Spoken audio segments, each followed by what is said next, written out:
So ito po yung sinasabi kong trayo na nakaraan na binibenta natin, trayo. Tapos ito nga, kumuha tayo ng dalawang decal brown hen na laying pa talaga. So makakasigurado si Sir Nick na bukas makakakuha siya ng itlog na kagad dito sa binili niya sa atin. 2,000 po, trayo mga kabukals.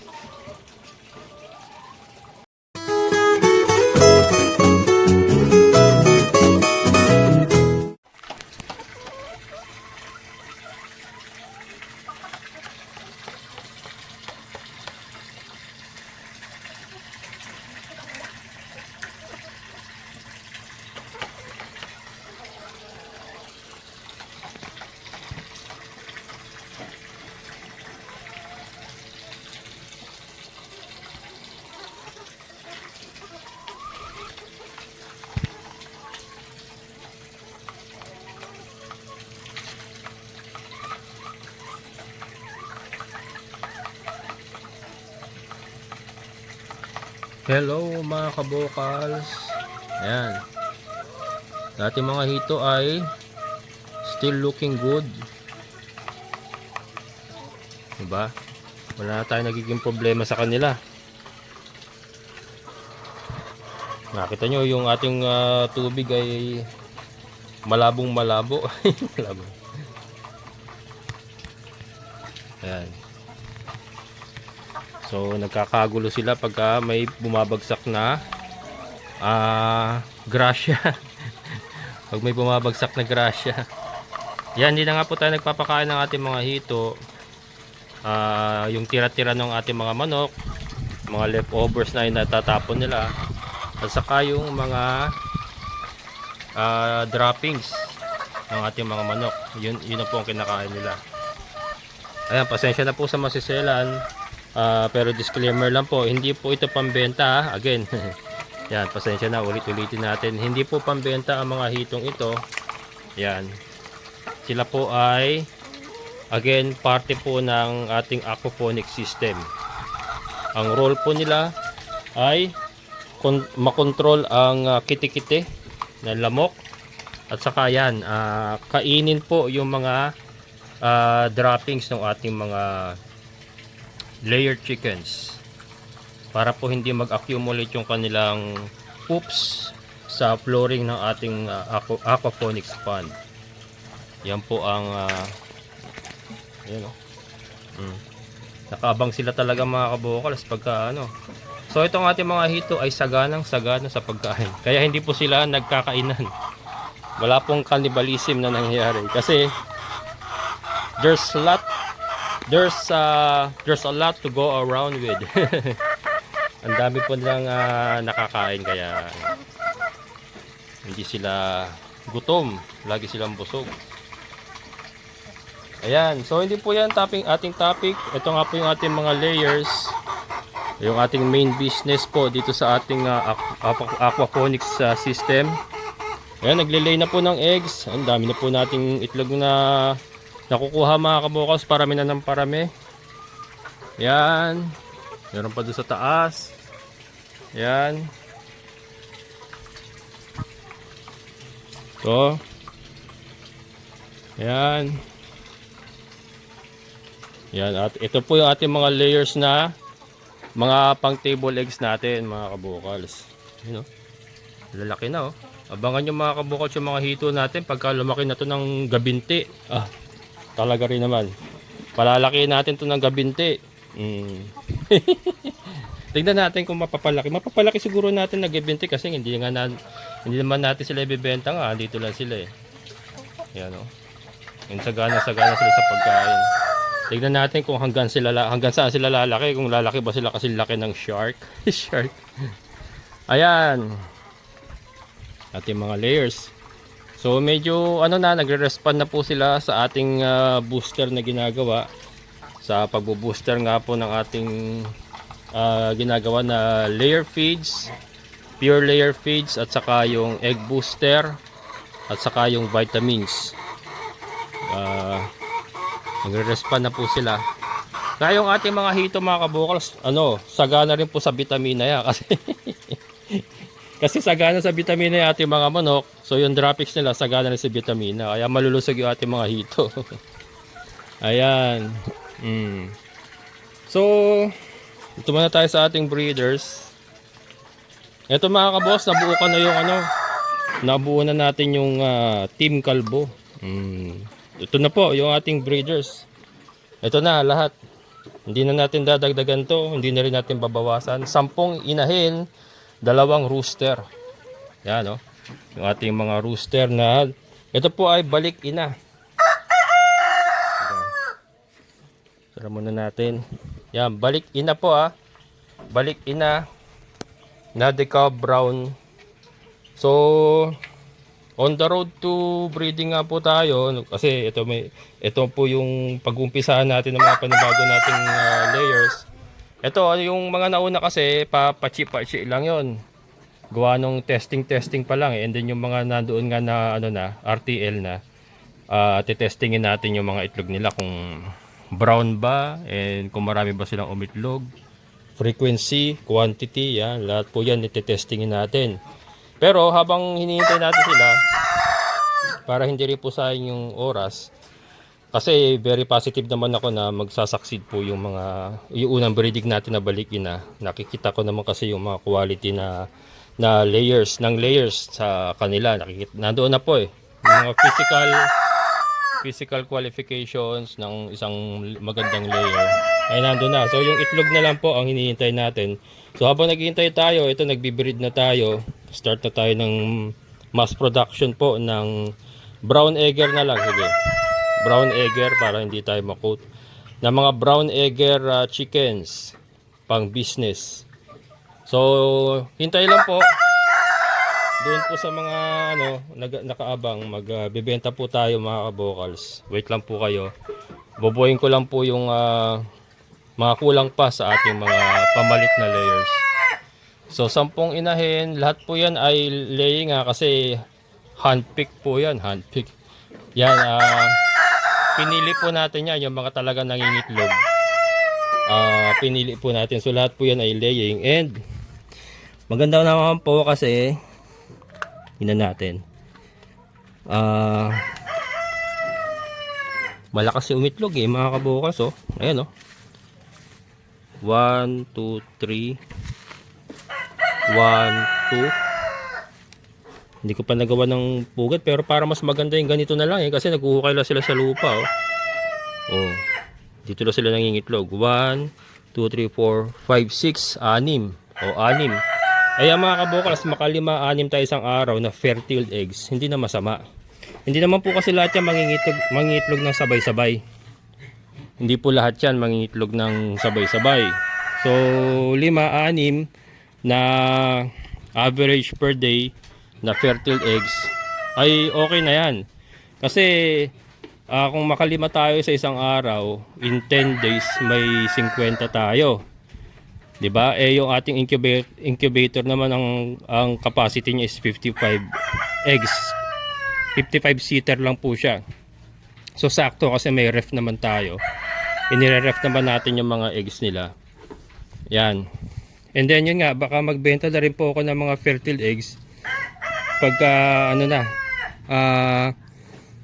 hindi na kinakaya talaga ng ating incubator. And sa kapag buo na po yung ating mga palahi na pamalit sa ating mga battery cage.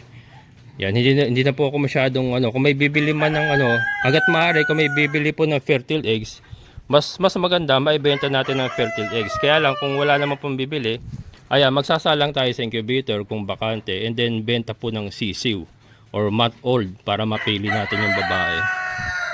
Yan, puro babae lang po para puro layers lang po ang mabibili nyo. So, pero nasa inyo naman po yung kung magbibili kayo ng mga day old or 3 days old. Yan. Kaya lang po yun, mix po yun. Kasi hindi ko pa po ma-sexing yun pag ganun aga pa lang. And hindi pa tayo nakakasigurado kung ilan na babae sa ilan na lalaki. Ayan. So yan po, buo na po yung ating Team Kalbo. Yan, mamaya kukunin ko yan. Ating Team Kalbo. Pero baka lagyan ko pa diyan ng mas magandang pugaran na balde siguro ano. Ito naman hindi ko pa kinukunan yan kasi kakabuo ko pa lang sa kanila. Wait pa tayo ng mga 5 days bago ako mangolekta. Kasi yan, mga yan expected na hindi pa talaga fertile, hindi pa 100% fertile yung mga itlog na yon. Kasi kasasama ko pa lang dito sa ating mga rooster ng iba. Huling-huli po yung dalawa kahapon. Kakakuha ko lang ng dalawa kahapon eh. So kaya alam muna natin.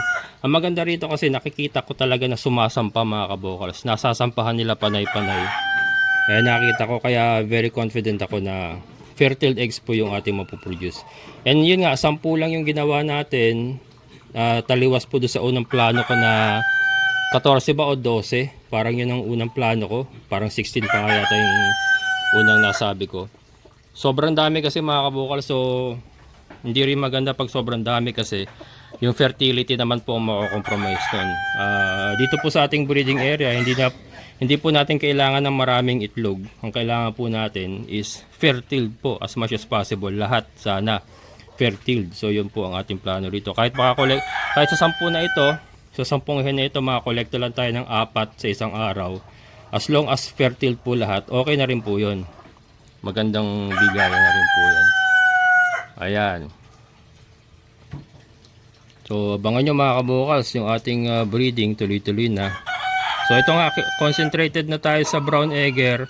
Tinanggal ko na po lahat ng mga Rhode Island. And yun nga, mamaya may deliver ako kay Sir Nick. Yan, shoutout kay Sir Nick. Basta tayo mga kabukals. Ito, papakita ko sa inyo mga kabukals. So di ba nga nung last vlog ko, meron tayong ibinebenta ang isang Rhode Island rooster. Yung kasi nga pini-phase out ko na lahat ng mga Rhode Island. Yung mga hindi natin ginagamit, pini-phase out na natin yan. Kasi magastos mga kabokal. So kailangan na nating tanggalin yung mga hindi ginagamit na ginagastosan. Iba po yung kambing. Yung kambing po, hindi man sila kumikita, hindi naman natin sila ginagastosan kasi damo lang naman po kinakain niya. Kaya lang, iba kasi yung usapan pagka manok eh. Medyo magastos nga po. So nagbabawas tayo sa expenses. Kailangan natin lahat na matitira dapat productive para mabawi natin yung gastos natin. So ayun nga, marami pong nag-message doon sa unang upload ko nga kasi pinakita ko yung rooster nga, tapos sabi ko sasamahan ko ng dalawang hen, decal brown hen para lang maibenta siya. Kaya lang yung iba siguro hindi naintindihan. Gusto ko kunin yung yung mga bata na decal brown. Hindi po kasi natin ibebenta yan. Ito nga po kasi yung mga under experimentation natin. Under experiment po ito. Ito nga po yung mga RTL natin, mga una nating mga balik-inang breeding. Gusto natin makita kung anong itlog nila eh. So andyan na yung build. Ayan, ang ganda ng build, ang ganda ng itsura. Yung itlog na lang mga kabukals ang dapat nating makita dyan. Kung brown egger ba, at saka kung marami ba siyang umitlog. Ganun din po itong mga tryo natin. Ngayon pag itong mga tryo natin hindi naging maganda, phase out din po yan. Talagang completely, totally 100% brown egger tayo diretso. Kasi sa brown egger po nakita ko na yung potential eh. Or nakuha ko na yung breeding eh. Meron po kasi tayong nauna rito na breed noon. Ito 50% decal brown, 50% Rhode Island yan. Mga brown egger yan mga kabukals. Kaya lang ang ginawa nga po natin, binalik pa po natin sa ina yung kapatid nila. Kapatid nila yung kapatid nila yung mga rooster. Ayan, yung mga rooster doon. Kapatid po nila yan. Yan, kapatid nila yan mga kabokals. Ngayon, ibinalik ko nga po sa mga decal brown natin para hoping na makakuha tayo ng ganitong kaba-brown talaga na itlog. Ganyan. Kasi yung itlog nila may pagka-light. Although brown egger na sila, kaya lang may pagka-light. Hindi ganitong brown na brown talaga. Yan. So ito nga po, abangan natin. Ayan po yung mga nauna natin batch. So kaya nga po dito tayo kukuha ng dalawang hen. And dalawa lang po ang kaya ko ibawas diyan. Hindi ko po kasi aalisin lahat muna yan dahil ayan nga, binubooster natin at nangingitlog naman na sila. Sabi ko, lahat po ng mga hindi na mangingitlog, ikakal na natin. So hindi ko na ibebenta yun as breeder. Ikakal ko na po yun. Ako na po mismo ang kakain. Hindi, kami na mismo kakain nun. Ikakal na natin. Pero hindi na natin sila ibebenta ng breeder. Ngayon, yung nakuha naman ni Sir Nick, kaya nga sabi ko, tryo. Kasi nga for breeding purposes, pwede pa yon. Yung Rhode Island, mamaya makikita nyo. Ngayon, para naman masiyahan si Sir Nick, siyempre ibibigay natin yung nangingitlog talaga. Ito, may nakita na ako dito eh. Ayan, dito tayo kukuha ng para kay Sir Nick. Ayan, ito itlog. Umitlog na to kanina. Hahanapin natin dyan yung buka ang sipit-sipitan. Ito, ganun din. Hahanapin natin dyan yung, ito, brown na brown. No? Hahanapin natin dyan yung buka ang sipit-sipitan. Yun ang ibibigay natin kay Sir Nick. Bakit ba buka ang sipit-sipitan? Kasi yun po yung nangitlog. Pagka buka ang sipit-sipitan niya, matambok ang puwet, ibig sabihin yan, laying po siya. Meron naman po kasi sarado yung sipit-sipitan or magkadikit, halos magkalapit. Ibig sabihin hindi po nangingitlog yung manok. Sarado kasi hindi makalalabas yung itlog eh. Pagka may itlog po kasi sa loob yan, ano yan eh, parang namamaga, nag-expand yung kanyang sipit-sipitan, bumubuka. So doon mo malalaman na laying yung inahin mo pagkabuka yung sipit-sipitan niya. Yan. Ayan Sir Nick, para masiyahan si Sir Nick. 2,000 po. 2,000 po yung tryo. Ayan. Kaya may isa na ako kausap. Kaya lang ayaw niya ng ayaw niya ng Thunders eh. Gusto niya doon eh, sabi ko hindi po pwede. Ang reason po kasi kaya kukuha lang tayo ng 2 hen dyan para po may alis yung Rhode Island Rooster. Yun po yung reason talaga dyan. O abang na lang si Sir. Yan kasi ongoing naman po yung ating breeding. Yun nga lang matatagalan. Kasi unahin ko munang punuin po yung mga pamalit dito. Kasi marami pong mababawas dyan. Alam ko meron pong hindi bibira dyan eh. Meron na pong hindi bibira dyan. Yun na po yung ikakaling natin. Pero sana naman marami pa matira para makapag-supply pa tayo ng itlog doon sa ating mga suki. Yan, kunin na natin muna mga kabokals yung 2 para ma-ready ko na kasi mamaya i-deliver ko yun kay Sir Nick. Taga rito lang din San Rafael, Bulacan sa may poblasyon. Yan, so ito nga, di ba may itlog? May itlog sila. Hanapin natin kung sino yung nangitlog. Kailangan buka yung sipit-sipitan.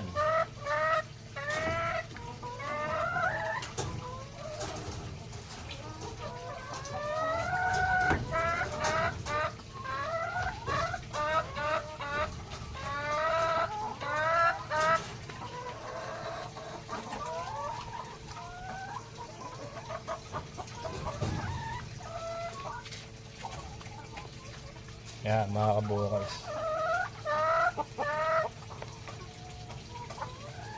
Wait lang.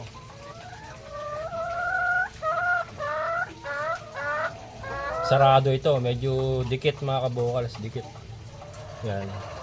Ito yung sipit-sipitan niya mga kabukals, yung buto sa puwet, yung 2 buto sa puwet. Yan, ito, dikit. So, sure ball ako, hindi ito.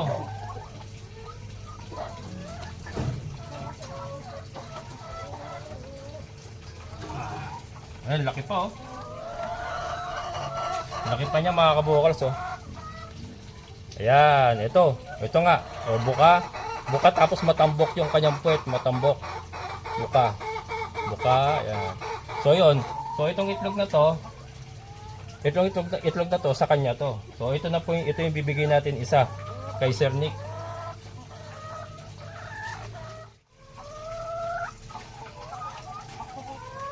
Ayan.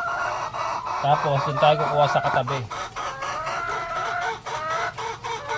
Kaya ko muna to baka tumalong.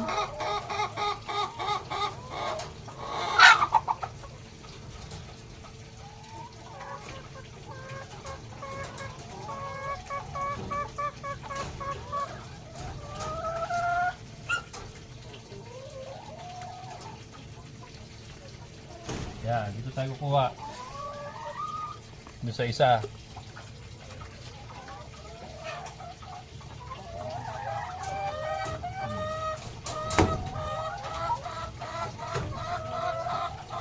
Yan, Yan, ito kasi may itlog eh. Ayan oh, may itlog. Hanapin natin kung sino may-ari nito. Ano, nagkakakak na oh. Yung kakak na ganyan, isa rin po siya na talagang ano, umiitlog na sila kasi nagkakakak. Naghahanap ng lalaki. In-hit na, ibig sabihin in-hit na.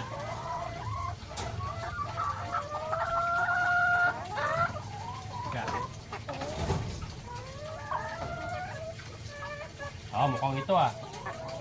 Yan. Bruduin natin. Teka, hindi masyado eh. Wait lang. Balik ka dyan. Ito yung isa.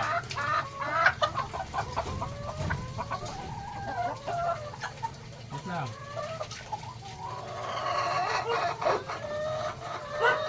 Hindi. Yung isa mga kabukals, yung isa. Yan.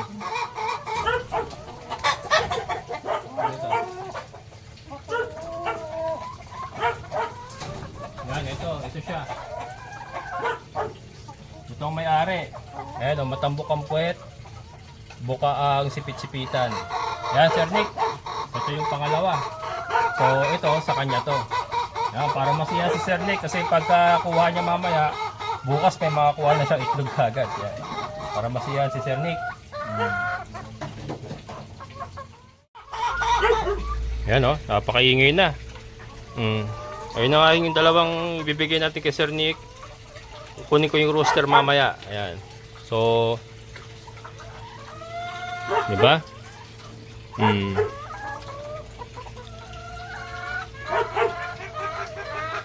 Ito, meron na rin ditong itlog. Ito. So, nagado na mga kabukals. Bumibira na. Ayan. At saka, yung iba dyan, unti-unti nang bubuka mga sipit-sipitan niya. Yung talaga mangingitlog pa. Kaya lang nga, yun nga, pagka meron dyan na, ibig sabihin, kumbaga pag after a month from now, kasi yun na siguro yung maximum eh, naka-booster sila eh. Pagka isang buwan mula ngayon, meron pa rin hindi umiitlog, wala na yun. Dapat yun ikalig na natin, hindi na bibira yun. Ibig sabihin, sarado na ang bahay itlog. Ayan, so kunin natin isang rooster, yung kasama nito nga Rhode Island naman yon, pero maganda pa rin kasi ito ang kalalabasan niya mga kabukals. Ayan ang kalalabasan niya, ganyan-ganyan. Ganyan-ganyang itsura. Ayan kasi anak po na Rhode Island yan, saka ng Deca Brown. Dito rin sa batch na ito galing. 'Di ba? And layers, mga layers na po yan, mga brown egger din po yan. Ayan.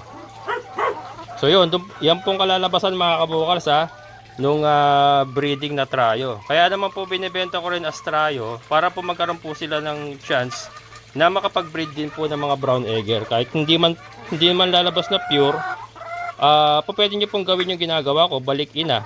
So pag nakapagpalabas kayo ng ng lalaki dito, pwede nyo ibalik sa kanila. Katulad po ng ginawa natin. Ayan, mga balik ina na nga po yan. Yan na po yung resulta ng balik ina. So diba? Pero yun nga, ongoing po ang ating breeding. Doon po sa mga naghahanap talaga ng RTL. Wait lang po kayo, makapag-produce din po tayo ng mga RTL. Kaya lang sa ngayon, wala pa po. And hanggang 2 lang po ang pwede kong ibawas. Hindi na po ako pwedeng magbawas dito. Kasi nga, yung aking table egg business is pa rin, ongoing pa rin yun. At waiting po yung ating mga customer na mga dati nating parokyano ng mga table eggs. Kaya kailangan ko pa rin po itong mga layers na ito kahit medyo thunders na. At least habang naghihintay tayo na makapag-produce tayo ng mga RTL, nakapag-produce pa rin po ako ng mga table eggs para tuloy-tuloy po yung ating munting negosyo. Ayan, lagay ko muna rito. Kunin ko yung rooster. Ayan.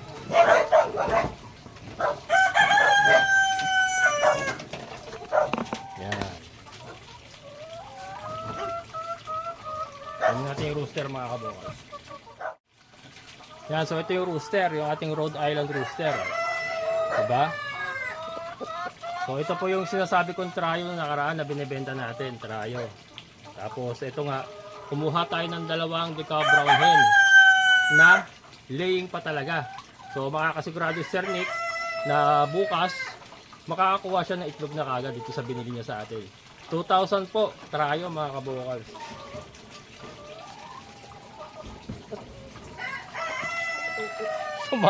Sumabit yung palo. Ayan. Ayan. Kaya mga kabukals, trayo. Kaya lang disclaimer lang mga kabukals, wala na pong kasunod to ha. Ito lang po yun, wala na po. So, wait lang po kayo.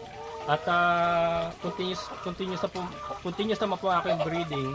Ito lang po, kinailangan ko po kasi talagang bumawas lang ng 2 hen para po mabili po yung ating Rhode Island Rooster kasi matagal-tagal na rin po natin itong ibinibenta, hindi po siya mabili-bili.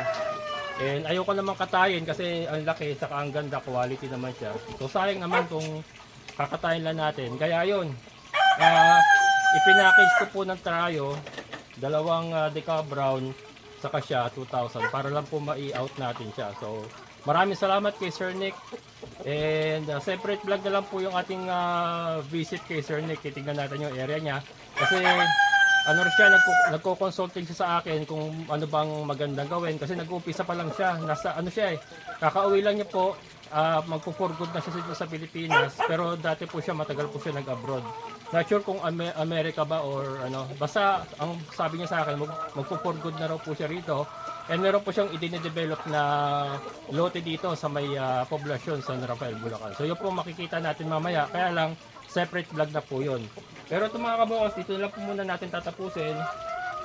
Again wala na pong susunod na ganito, wala na pong trayo mga kabukals. Kasi po, yung mga natitira doon, lahat po yun ay gagamitin ko pa.